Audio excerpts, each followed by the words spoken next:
যে সকল শাশুড়িদের কাছে শুধু তার মেয়েই ভালো, তার ছেলের বউ ভালো না, খুবই খারাপ, কোনো কাজ ঠিক মতো করতে পারে না, কোনো কাজের দক্ষতা নাই, পারদর্শী না, সেই সকল শাশুড়িদেরকে আমি একটু অনুরোধ করব, আপনারা একটু দয়া করে নিজের মেয়ের শ্বশুরবাড়িতে যেয়ে আপনার মেয়ের শাশুড়ির সাথে দেখা করে কিছুক্ষণ কথা বলে আসবেন যে আপনার মেয়ে কেমন।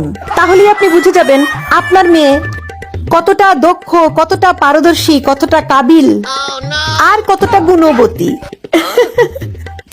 যান যান সকল শাশুড়ি আম্মারা যাদের মেয়ে আছে, আপনার মেয়ের শ্বশুরবাড়িতে যেয়ে মেয়ের গুণগানটা একটু শুনে আসবেন।